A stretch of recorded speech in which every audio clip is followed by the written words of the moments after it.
Hello, Namibia. Hello, Africa. Welcome to Africa Beyond Borders. I'm your host, Soraya Mentor, and on this show, we get to chat to amazing Africans who've traveled beyond their home countries. It is all about culture and how we carry it and celebrate it everywhere we go. Today's guest with me is Irene-Marie, who's all the way, born and raised in South Africa and moved to Namibia at 11 years old. Yes. How are you doing today? I'm good. How are you, Soraya? Oh, so good. Just before this, Irene and I were talking so much about her journey to South Africa and her experiences. I'm so excited to get into it. Yeah. I need to breathe because it's about to be a roller coaster. For me specifically, I'm so keen to tap into your Johannesburg, your Pretoria, Robertson, Cape Town, where you grew Robertson, up, yes. Pretoria and Cape Town. I'm so excited to step into that. I just want to firstly introduce you to the audience properly, like what culture you're from and where you grew up. Yes. I am Irene-Marie Van Der Walt. I am an Afrikaner. I guess that's what we call it. I'm very, we're very in between on what we want to call it, but Afrikaner, I'm an Afrikaans-speaking person. My mother is from Cape Town. Her whole family is from Cape Town. My father and his family are originally from Gubabis. Gubabis, oh. Gubabis, so right Namibian here, right link. over here. Yes, right next door. Nice. As Afrikaner, do you guys have any, because I'm always wondering, like, what cultural specific traits do you guys have? Because I'm not quite aware of the Afrikaner culture. Yeah, I actually have, discussed this with my brother about a couple months ago. For the first time at the age of 24, it dawned on me that I don't know what Afrikaner cultural food is. Because my mother's from Cape Town and my grandmother wasn't a very good cook by the time she got married, which in the time, was unheard of. So she learned to cook from their maid, Honey. And Honey was like family to us. And, oh, wow. Was she a honey? She sounds...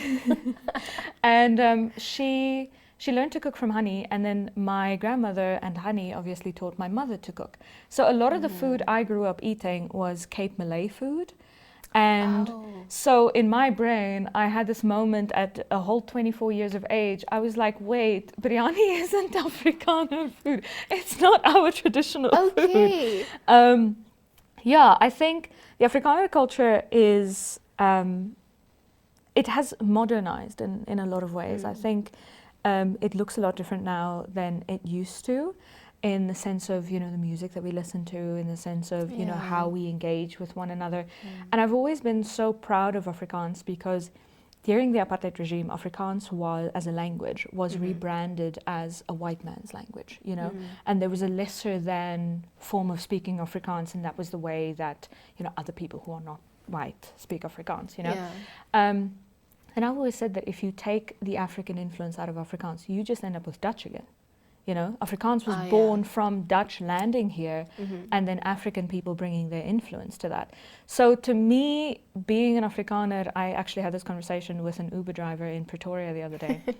Being an Afrikaner, to me, I feel a lot closer to a lot of African cultures because I feel like their cultures have had a bigger influence on who I am culturally than the Dutch culture has, And you said like it has modernized, which it is bound to happen with most cultures in today's time. Yeah. I'm keen to hear, is there a difference between that you've maybe seen in the Afrikaans culture from South Africa to Namibia? Actually, I could very much go into the history of this. So in the Afrikaners are, I don't want to say known for, but they're kind of known for trekking, trekking. Okay, moving from one place to another. I don't know why I saw a train station right now. It's like tracking, they're making trains. think of an ox wagon, right? Okay. And it's very big in our cultural imagery, and a very big part of our history is the voortrekkers and the Doorsland trek, which brought a lot of Afrikaners up to Namibia. And one of the big reasons for those splits occurring, because basically they would trek up to a certain point, and then a certain group would split up and move to a different point, Okay.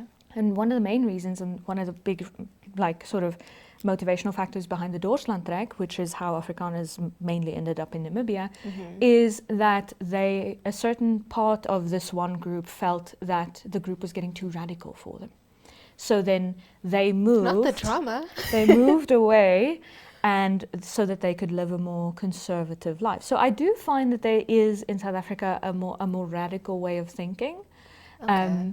it's very subtle, you know. It's very, like, a lot of people, and it irritates me to no end when people think that Namibia and South Africa are the same, you know.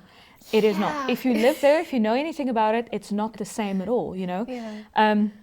But the differences are quite subtle, and the same for me is with Afrikaners from South Africa and Afrikaners from Namibia.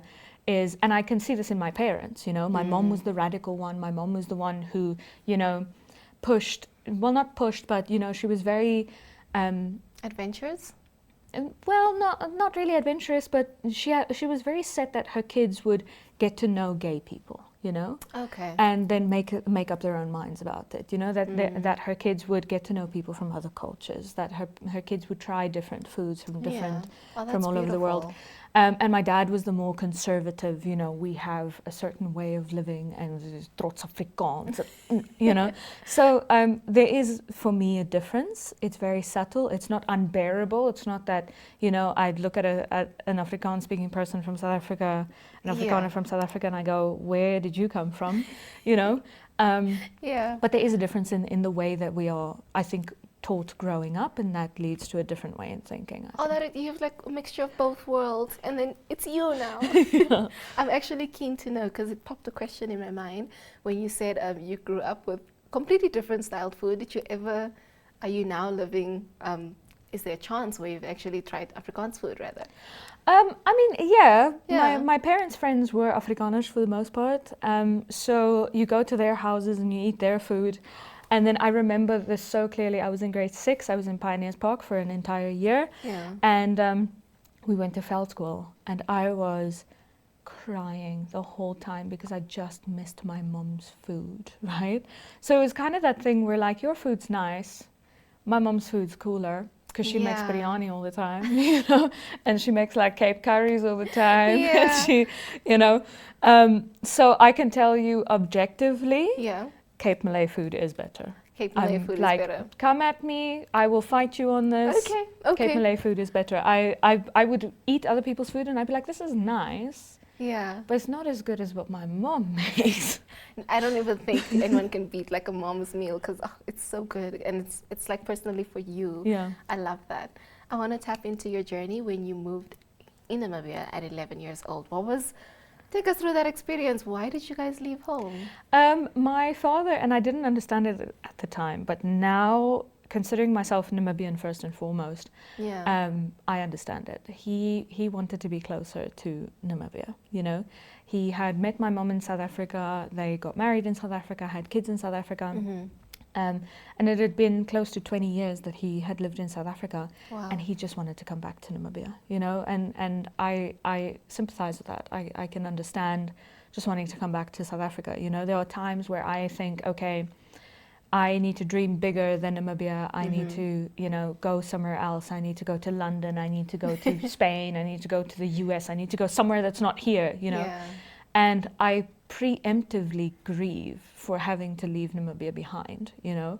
Like, I have cried over this, that I can't dream bigger than Namibia and still stay in Namibia, you know. That I'm so incredibly driven in my career, and I love what I do, and I always want to do it bigger and better. And at one point that means leaving Namibia, but at the same time I can never leave this little piece of earth. Like, it's just, I always say my hart's a bare plek. It's like the place where my heart like belongs, where you have to put it when you put it away, you know. That's the place. This is where it goes. That made me so emotional right now, 'cause I am quite emotional about Namibia, I'm not gonna lie. Wow, you found a home, even knowing that you can go further, but nothing compares to I will always want to come back. I will always, you know, if I were to live in, for example, London, I would sit in London wishing I were in Namibia, and I'd sit in Namibia wishing I were in London, you know? So there's always been that sense of like, this is home, but at the same time, somewhere else has to be home. Yeah. But this is where I am. This is where I have to be at some point, you know, so. I just want to, before we go to a quick break, I just want to ask, what does home mean to you, coming from 2 countries now? It is, I think about this a lot. When I go back to South Africa, because my mother was South African, she loved being South African. She was very proud of that identity, and she got sick, not to be a downer, she had cancer, and, you know, when it came to that point where she got her final diagnosis that it wasn't going to get better, she just wanted to return to South Africa, So South Africa is where I feel closest to my mother.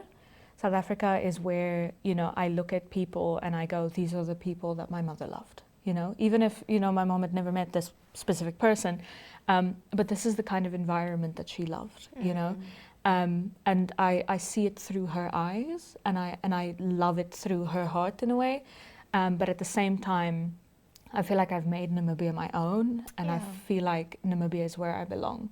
So I think home, more than anything, if you were to ask me what it is to me, it is, I don't think one can ever be fully home. I think certain parts of you are home, depending on where you are. I think, if I were to move abroad and build this fantastic career abroad, my career would be at home. That part of me that loves my job would be at home. And in Namibia, there's a part of me, there's a human part of me. There's an interpersonal. I love, the way we interact as Namibians. That is home. That part of me is home. And when I am in South Africa, the part of me that longs for my mother, that loves my mother, the part of me that loves my grandparents, that part is home, So, yeah. I'm so excited to continue talking to you. I feel we're getting very deep wow, here. This is about to be a I promise I'm fun. I'm loving this so far. We know you guys like what you see. We'll be right back on Africa Beyond Borders.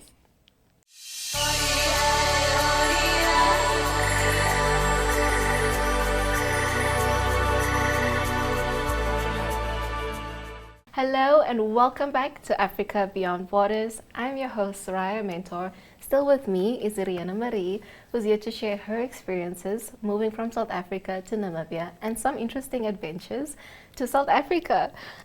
I don't even know where to start because it's Cape Town, it's Joburg, and it's, I want to say Durban, but not Durban. Pretoria.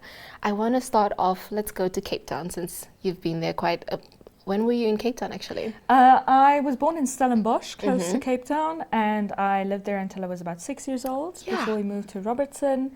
And then, like I said, with my mother, when she decided to go back to South Africa, she went back to Grabouw, which is in the Elgin region. And that's also where my grandparents lived. And it's literally just you drive down the mountain and you're in Somerset West, which is kind of entering the Cape Town area. So cool. Yeah. So cool. I just want to tap into your experience in Cape Town. What were some of the adventures you've had there that were just like undeniably great? I grew up there, like Belleville round, so I can't really tell you like anything cool that happened.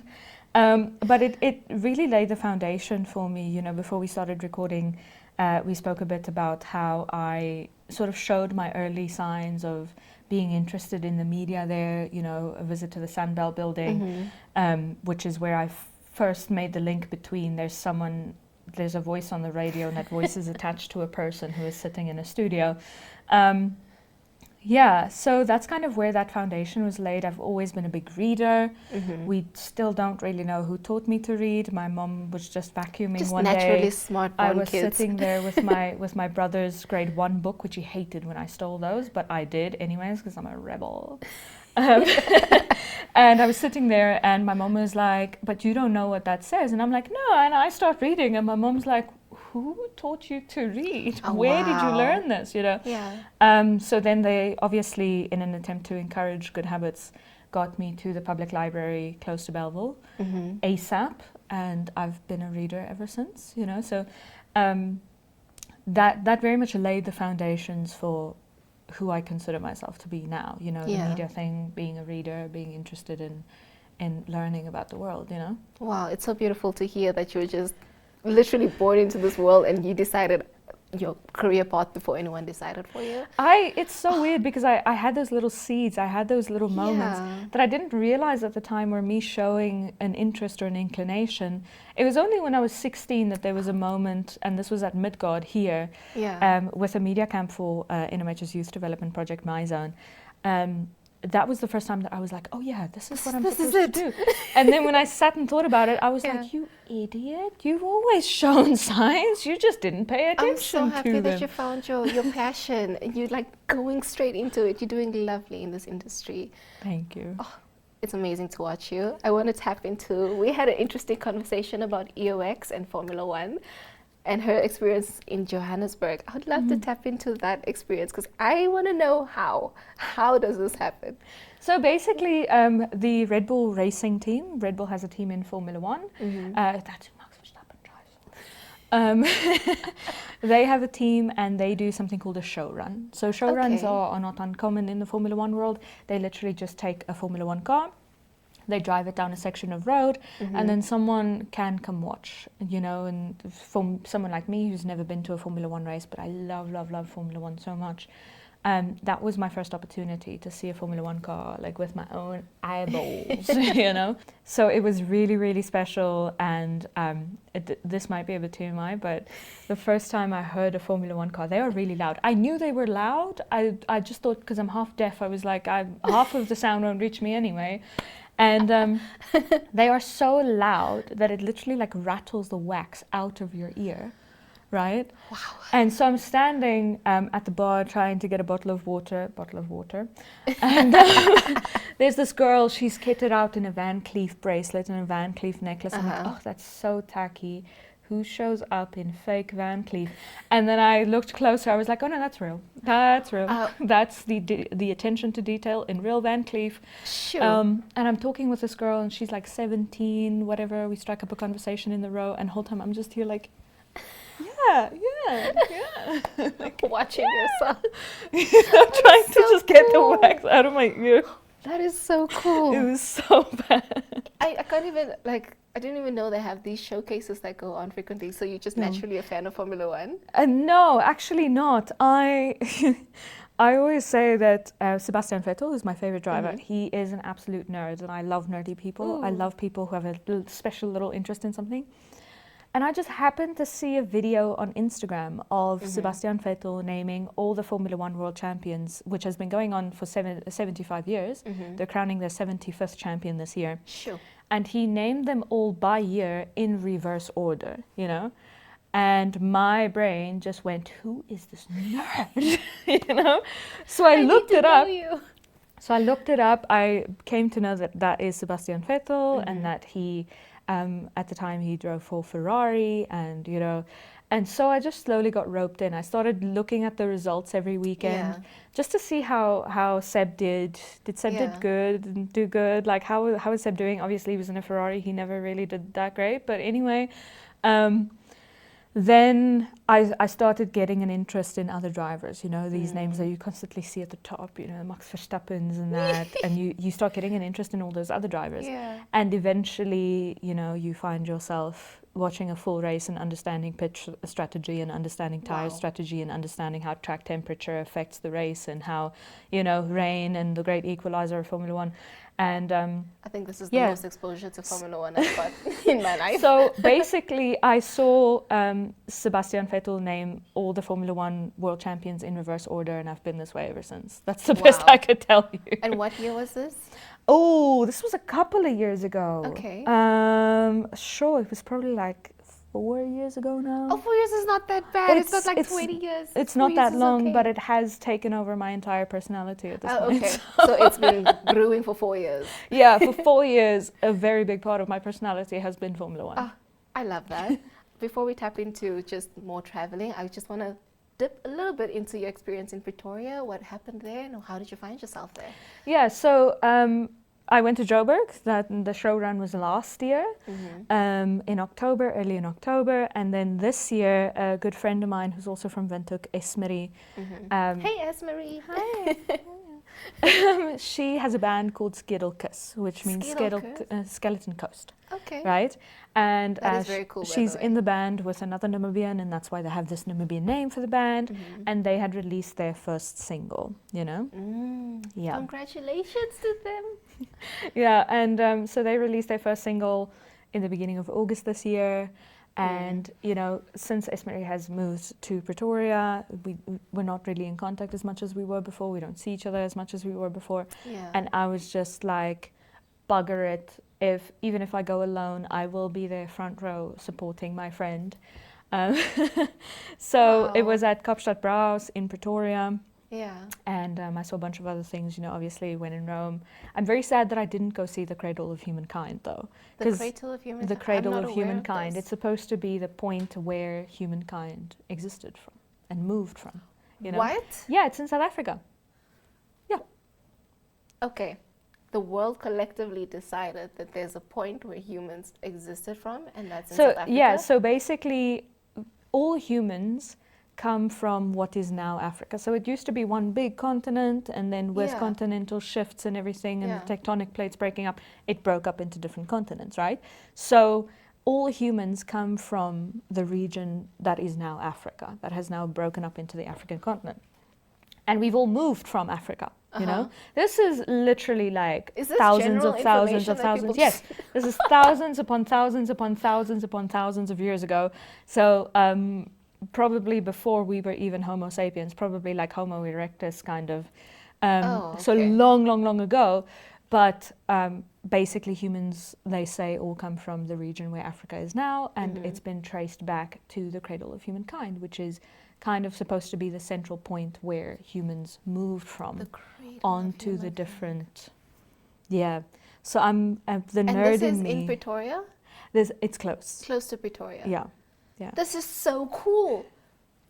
That's why I'm so sad that I didn't go see it, because I knew that the Cradle of Humankind is in South Africa. And I've always wanted to go. Yeah. And then when I got back, I was Googling something about somewhere that I had been in Pretoria at a restaurant or something. And then on Google Maps, I just like accidentally zoomed out and I just saw a pin for Cradle of Humankind. I was like, no way. I was right there and I didn't go see it. So, yeah. You know what? It's okay. You're going to find yourself there again. I will go again. I'll go visit Irene-Marie again. Yes. For her second album, maybe. Not second album, but second single, maybe. Yeah, we can do that.